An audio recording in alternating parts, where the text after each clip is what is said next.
They called her Mouse because she never made a sound.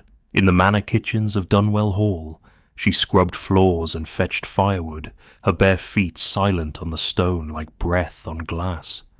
No one remembered her real name, not even the steward who claimed he'd taken her in from the workhouse.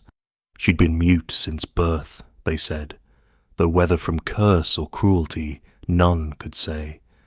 The other servants whispered stories when she passed, how her mother was a gypsy, how her tongue had been cut for stealing bread, how she'd seen something no child should ever see.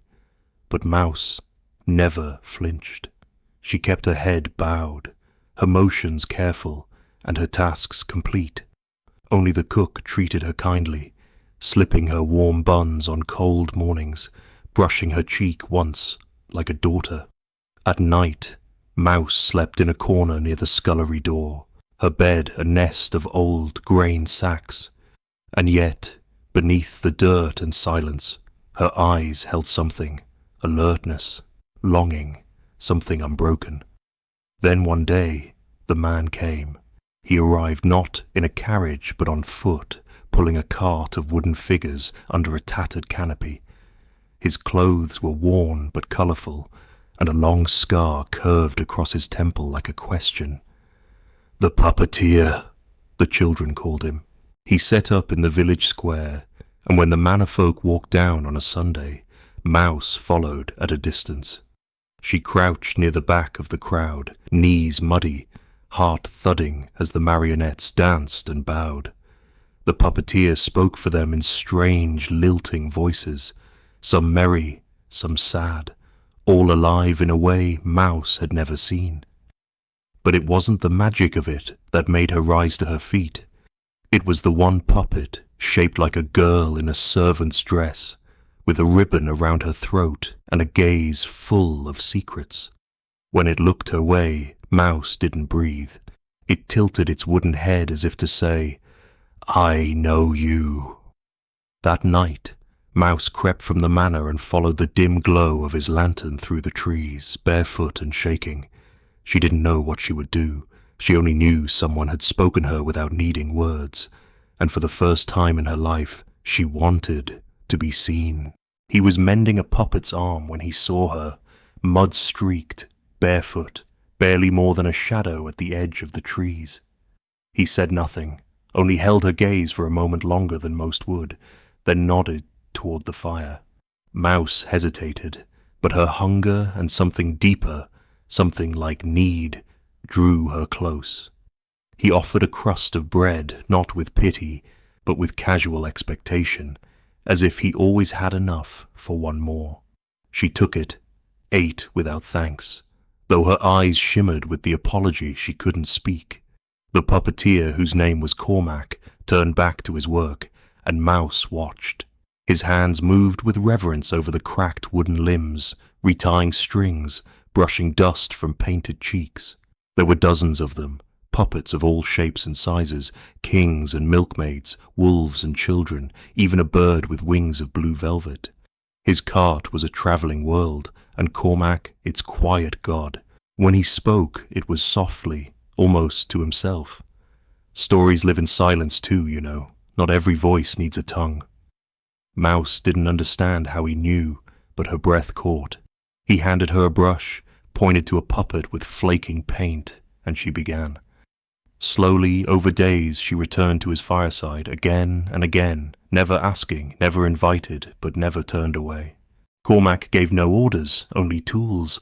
When she learned how to stitch a torn dress or twist wire into fingers, he merely nodded. One evening, he carved a new puppet, a girl, barefoot, eyes wide like the world had surprised her. He carved it without a mouth. When Mouse saw it, her hand trembled, and he set down the knife. "Names matter," he said, "even the ones we don't say." Then he passed her a chalkboard and a stub of white. She stared at it like it was gold. Her fingers shook as she wrote the first letter, then the next. It wasn't a name she gave him. It was a story, a small one, a moment, but it was hers. Cormac read it slowly, then smiled, not a soft smile, but a fierce, knowing one. "Good," He whispered, "Now tell it again, with her." And he handed her the puppet with no mouth. In that moment, Mouse stopped being invisible. She was no longer a girl without a name. She was the storyteller. The first time she performed, her hands trembled so violently the puppet nearly fell. It was behind the old barn near the edge of Dunwell village, just her and Cormac, and the girl with no mouth. Cormac knelt beside her, adjusting the strings, but he didn't touch her hands. "Let her speak the way you do," he said, then stepped back. Mouse closed her eyes, inhaled deeply, and let the wooden girl rise. At first, the movements were clumsy, stiff as her own body had once felt. But then she pictured the kitchen, those cruel eyes, the silent days, the bruises hidden under sleeves. And the puppet began to breathe. She didn't dance like the others. She moved like she'd been struck, then slowly stood again and again, each time with more defiance. Mouse didn't realize she was weeping until Cormac placed a hand on her shoulder. "You just told them everything," he whispered, "even if they weren't here to hear it." That night, Mouse slept beside the fire, the puppet tucked beneath her arm like a sister. In the days that followed, Cormac began shaping a little stage from old crates and canvas. Word of their performances spread in whispers. "The mute girl who makes puppets weep," they said. Children gathered first, then old women, then men with rough hands and quiet faces. And always, Mouse stood behind the curtain, hidden but not invisible. She told stories she had once thought were only hers, memories of being left in the rain, of the cook's kindness, of a dream where she had wings. Each tale came through the puppet, her mouthless twin, whose eyes seemed to carry every wound Mouse had swallowed.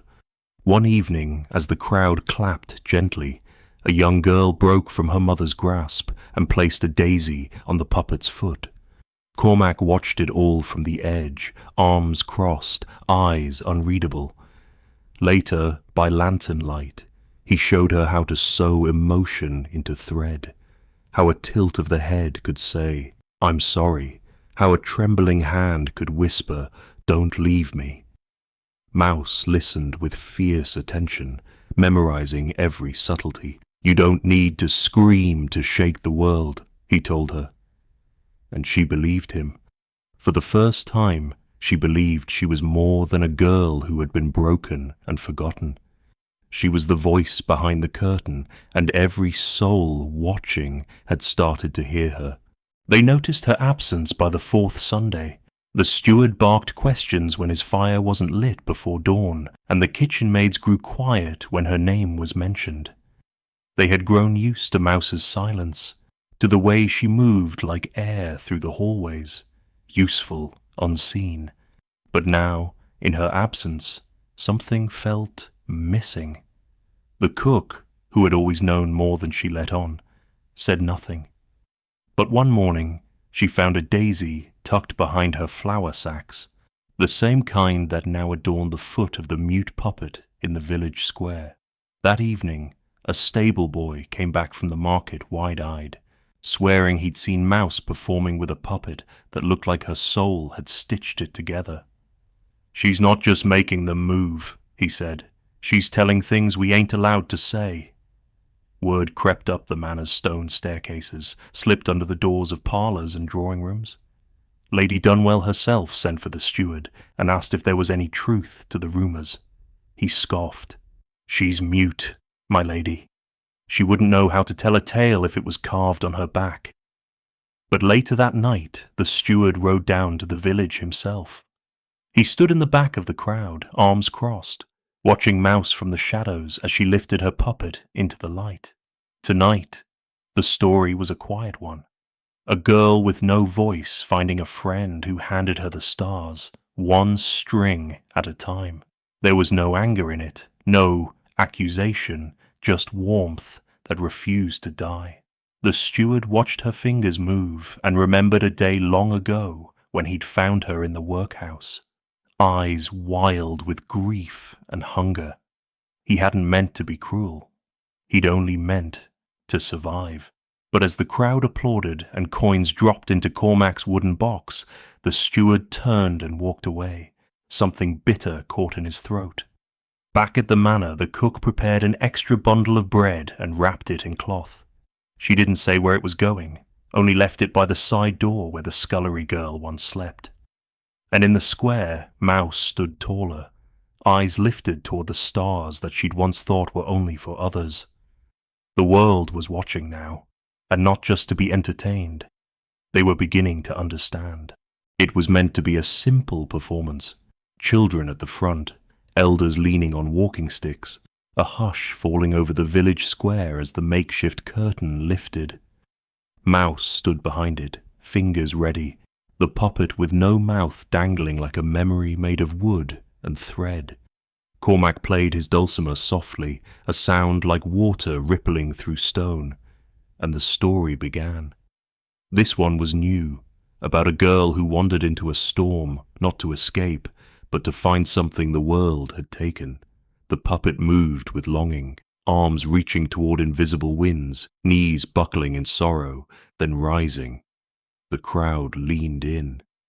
But halfway through the tale, something snapped. One of the strings broke. The puppet dropped suddenly, her head twisted unnaturally, and a gasp rippled through the onlookers. Mouse froze. Her hands shook, the others tangled. The silence that followed wasn't part of the show. Someone laughed, a man's voice, sharp, mocking. Maybe the mute girl finally ran out of stories. The words sliced through the evening air. Mouse's breath caught in her chest. She didn't run. She didn't cry. Instead, she stepped out from behind the curtain. It was the first time many had ever seen her fully, not just as a shadow or myth, but as a girl, plain, barefoot, trembling, but with fire in her eyes. She held the puppet in her arms like it was a wounded bird, then turned to the crowd. Slowly, she raised one hand, and with the other she began to move the strings manually, without cover, without protection. The puppet danced again, not as smoothly, but with raw, visible effort. It was no longer a performance. It was survival. Cormac didn't move. He watched, silent, as Mouse rebuilt the scene string by string, emotion by emotion. The crowd stood in awe, breath held as the puppet finished the story's last movement. One arm lifted skyward as if reaching past the heavens. No one clapped at first, then slowly an old woman began to weep. A child touched his heart, and someone whispered, "She's not mute. She just speaks a different way." That night, as Mouse repaired the broken string, Cormac finally spoke. Sometimes the curtain needs to tear for them to really see you. Mouse looked up at him, and though she made no sound, her smile said everything. She wasn't behind the curtain anymore. She had stepped into her own light. The morning after the curtain tore, Mouse found a letter tucked beneath the stage. No name, just her drawing of the mute puppet scratched in charcoal on the front. Inside was a single line written in clumsy, uneven hand. "I knew your mother. I can tell you everything." Her hands trembled as she read it again. Cormac watched her from the cart, saying nothing, but when she looked up, he nodded as if he'd been waiting for this. "Some stories find you when you're ready," he said. The letter led them to a chapel ruin on the edge of the moors. It was there, sitting on a cracked stone altar, that they met the man. His hair was iron grey, and a jagged burn ran down one cheek, but his eyes, brown, familiar, watched Mouse with something between fear and awe. "You have her eyes," he whispered, "and the same quiet fire." He told them her mother had once danced in travelling shows, a bright creature with wild hair and a voice that could shake rafters. She'd fallen in love with a man above her station, the son of a magistrate, and had been cast out for it.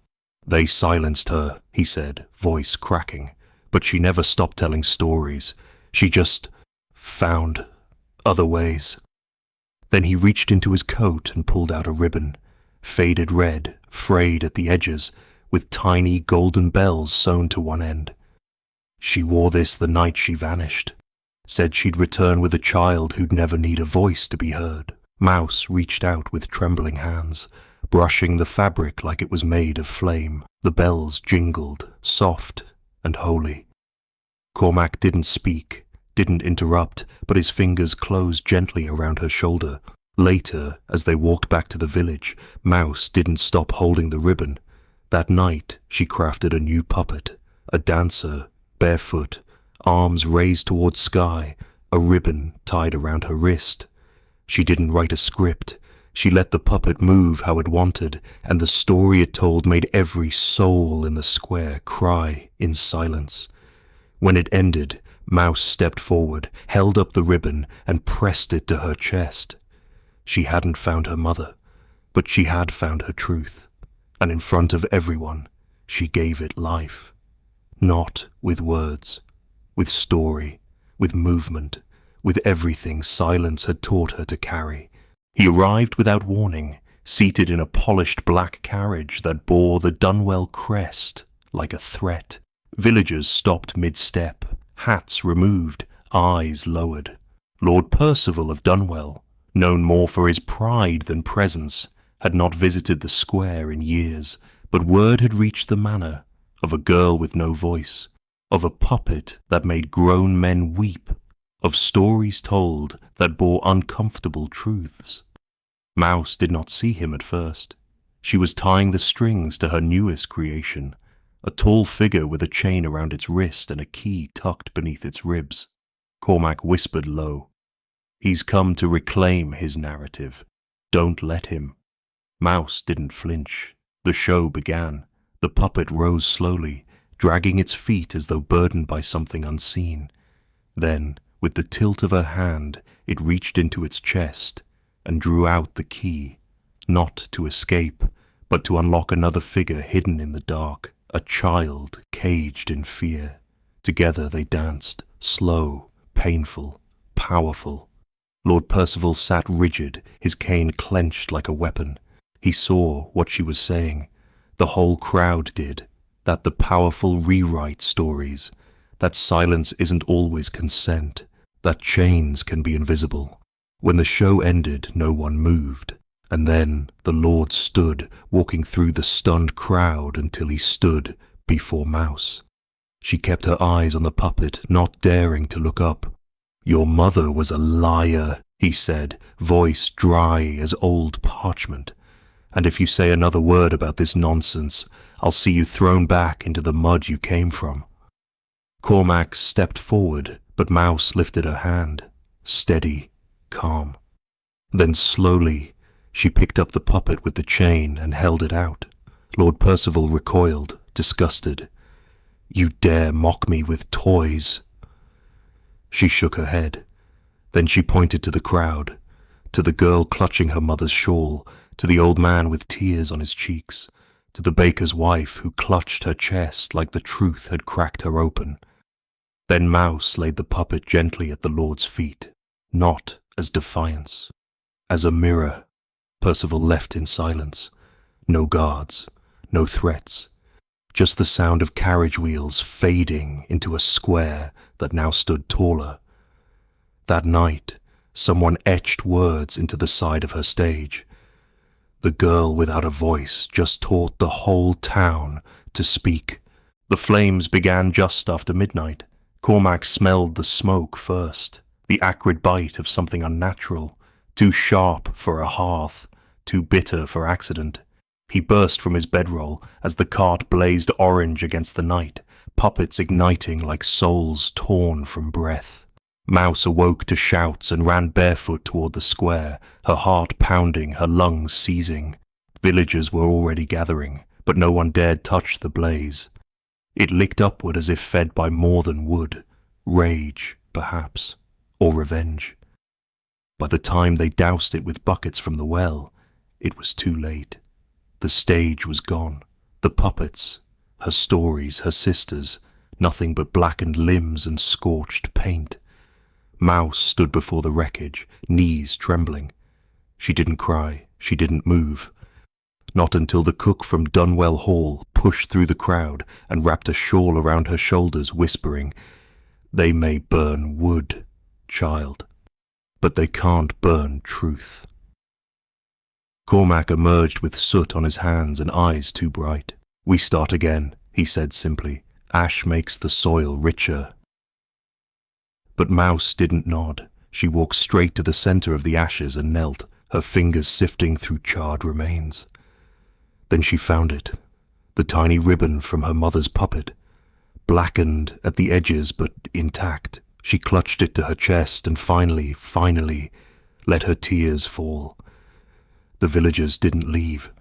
Instead, they brought what they had: old cloth, bits of wood, string, bells, buttons. Children came forward with sketches. A boy handed her a puppet arm he'd once taken and hidden. "She mattered to me," he whispered. Together, they rebuilt, not as performers, but as believers. Cormac drew new faces. Mouse carved until her fingers bled, and the square became their sanctuary. That night, with only candlelight and smoke still lingering in the air, they held a silent show. No instruments, no speech, only movement. And in the centre, Mouse introduced a new puppet, one with scorched hands, a ribbon around her wrist, and firelight painted in her eyes. The audience wept without knowing why, not because the puppet moved well, but because they saw themselves in her, burned, yes, but still standing, still speaking. The silence had changed them all. And in the ash, Mouse had not lost her voice. She had found it anew, brighter, louder, and unashamed. It came folded inside a dry sack of flour, tucked between parchment like a secret no one wanted found. The cook slipped it into Mouse's hands without a word, her face tight with fear and something like defiance. Mouse unfolded it slowly behind the new stage, the scent of ink and candle wax still clinging to the page. The handwriting was elegant, slanted but angry. It was from Lord Percival. Not to her, but to the magistrate. A demand: remove the mute girl and her handler from the village before more damage is done. They incite unrest and stir old ghosts. Her mother was silenced for a reason. Let us not repeat the mistakes of mercy. Mouse sat down hard. The words like cold water poured over flame. Cormac read over her shoulder, jaw clenched. "They fear you," he said. "That's why they smear you." But Mouse didn't look up. Her hands gripped the letter so tight it nearly tore. Her mother had been silenced, not lost, not vanished, silenced. By men like this, by fear, wrapped in respectability. This wasn't about puppets anymore. It was about erasure. That night, Mouse painted a new backdrop for their stage, a manor in shadow, a child at its gate, and behind her, a sky cracking open with light. When the villagers gathered, they were met not with a fairy tale, but a truth. The story of a woman who had been cast out for loving the wrong man, who had danced until they stole her voice, who had left behind a daughter to finish what she'd begun. As the puppet danced, the crowd watched in hushed stillness. Then something changed. One by one, women in the crowd stepped forward, each holding something: a lock of ribbon, a poem, an old toy, a memory. One said, "She danced for me once." Another whispered, "They called her cursed, but she brought my child through fever." Stories long buried broke loose like a dam. The truth had lived, even if no one dared speak it. And Mouse? She stood tall in front of the stage, the puppet held aloft, no curtain to shield her anymore. She wasn't hiding, she wasn't apologizing. She was naming what they had tried to bury. And with every silent breath, she told them, "You cannot kill a story that was born from love. Not with fire, not with silence, not anymore." Years later, children still gathered in the square where Mouse had once danced her puppet across the ash. The stage had changed, now solid wood, with a canopy sewn by every hand in the village, stitched in reds and golds, a ribbon always tied to its front beam. But Mouse was no longer the girl behind the curtain. She was the name they whispered with reverence, the figure carved into the bench by the fountain, hands raised as if telling a story that never ended. They called her Maddie now, her true name, discovered in a ledger of the workhouse long after she'd claimed it herself in chalk and gesture and songless voice. Cormac had stayed until the end, carving with her, teaching until his fingers could no longer hold the blade. When he passed, she made him into a puppet, not to perform, but to sit beside her each night, a guardian of every tale they'd gathered. The town, once ruled by silence and shame, became known for its stories. Travellers came from parishes far beyond Dunwell to see the mute girl's stage, though none called her mute anymore. They called her the listener, the carver, the one who spoke without sound. One summer morning, a nobleman's carriage returned, but it carried not Lord Percival, who had long vanished into scandal, but his granddaughter, a girl with wild curls and sorrow in her eyes. She brought a diary, her grandmother's. Maddie read it with trembling hands. Every page held a piece of her mother's truth, a timeline of how she'd fought, loved, lost, and refused to vanish quietly. Maddie added that diary to the show, not as performance, but as ritual. Each year, on the night of her mother's last dance, the puppet with the ribbon wrist would take the stage and sway to no music but the hush of the crowd. And Maddie would lift her hands and guide the story forward, not to mourn, but to remind. That voice is not always heard, it's felt. That stories outlive those who tried to silence them. That a girl who never spoke a word had told the loudest truth a town had ever known. And so, when children now ask, "Did she ever learn to talk?" the elders smile. "No," they say, "she taught us instead." And above the square, where birds rest on wires like notes waiting for a song, the wind carries her silence like a hymn. Please like, share, and subscribe to support more soul-stirring stories here on Echoes of England. If your voice had been taken, how would you tell your story? Let us know in the comments.